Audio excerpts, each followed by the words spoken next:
naman! Uy, Ano ba yan? Agot! Nay! Oh, Asan na ba yung farm na sinasabi nyo? Kanina pa tayo paikot-ikot dito. Dito din naman tayo dinadala ng sways.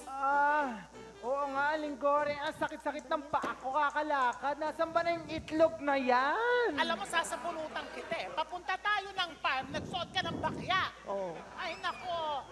Hindi ka ba naman kasi papampam dyan ang Ay, Ano ba? Aron. Linggore! Stop it!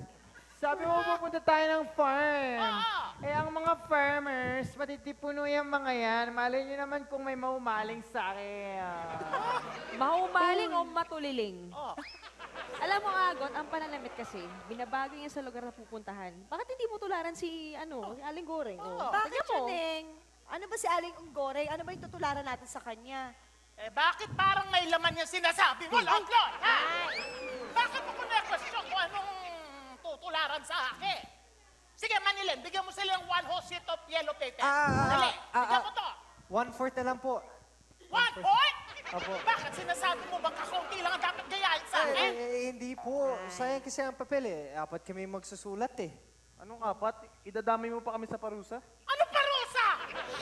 Parusa bang isulat ang dapat tularan sa akin? Nay, sandali nga. Pwede bang sa bahay na lang tayo magpa-exam na ganyan? Unahin muna natin kung nasan yung mga itlog. Kung ano yung pinunta natin dito, yung pakay natin.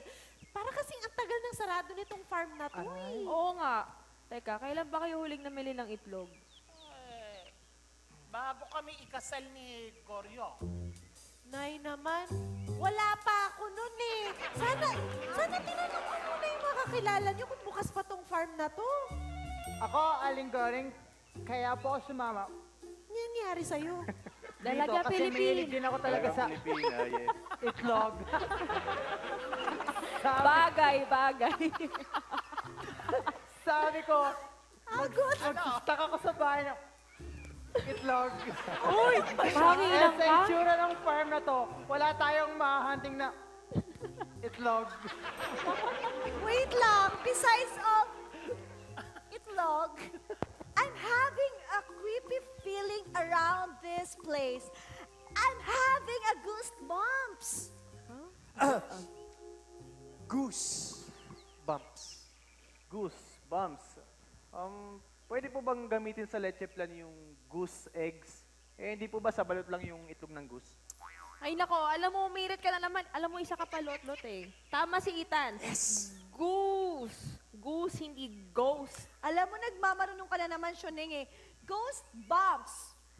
Bumps? Ibig sabihin, para kasi nakakaramdam ako eh, parang may feeling ako na may multo dito!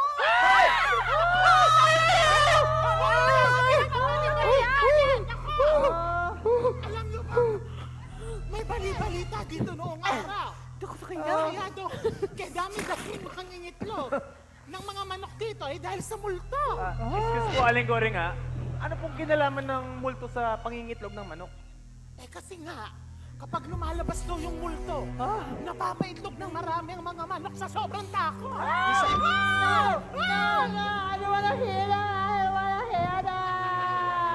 Hoy, ano ba naman yan, Agot? Sinusumbong ka na naman, hindi mo na naman nainom yung gamot mo eh. Yung pagkaduwag mo, tanda-tanda mo na, naniniwala ka pa sa mga multo-multo na yan? Nagpapaniwala ka sa mga kwentong ganyan? Manilen, gusto mo bang sabunutan kita, ha? Eh, ako ang nagkwento eh. At naniniwala ako sa multo. Wala. Alam nyo kasi, huwag na natin pag-usapan yung mga multo-multo na yan. Kasi may kasabihan nga, di ba?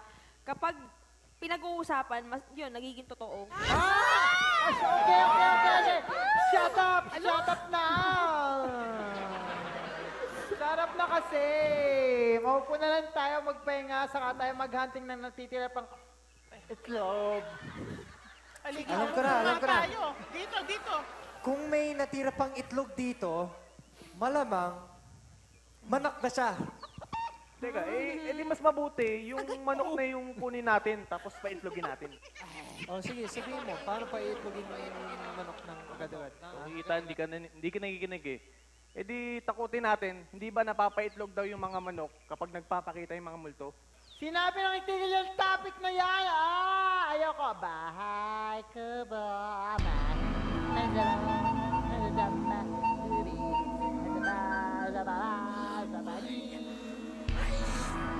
Ay, nako. Asan na yung itlog? Meron na bang itlog? Ay! Multo! Hindi mo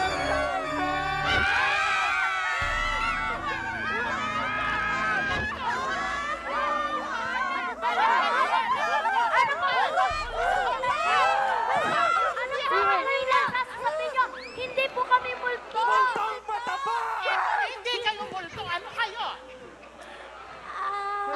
Multa? Alam mo, sasaktan kita dyan. Multa! Multo! Multo, babaeng multa! Hala! Frederick, shut up! Ano ba naman yan? Sandali nga, sino kayo? Bakit kayo nandito sa abandonadong farm? Oh. Kasi po, naghahanap po kami ng itlog. Hindi kasi kami din gagawa kayo ng leche plan. Ay, magandang idea po yan, ate ah. Oo nga, no? Ba't na kaya di tayo gumawa ng leche plan? Ay, ikaw, nakadinig ka lang ng pagkain eh. Ay, nako. Easter eggs po kasi ang hinahanap namin. Kaya ayan po. Sandali! Hold your donkeys! Donkeys?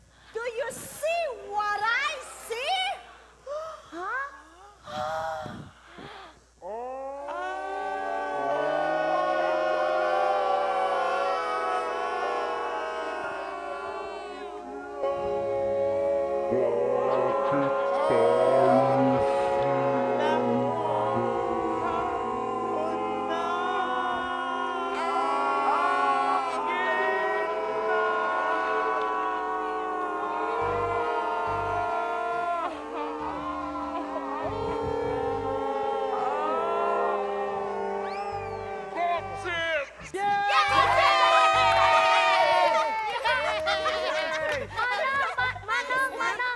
Manang! Hindi ako manang! Manong? Alam mo, pasalamat ka, hindi ako pumapatol sa bata, ha?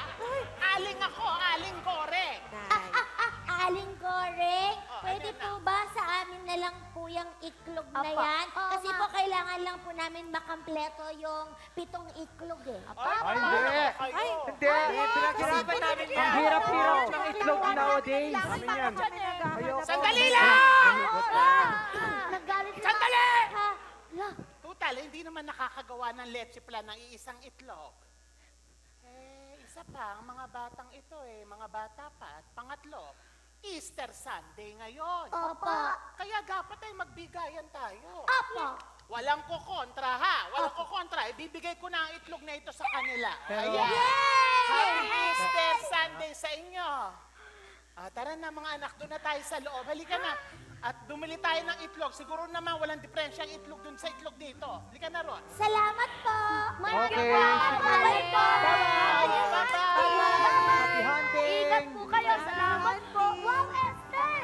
Binigyan tayo ng another itlog. Oo nga eh. Alam niyo, buti na lang talaga mababait sila. Talaga? Ang ganda.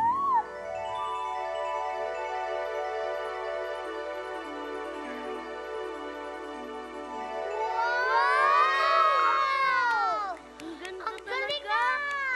Alam niyo, buti na lang talaga mababait sila. Halika na, tara, maghanap na tayo ng itlog pa. Kana, sige!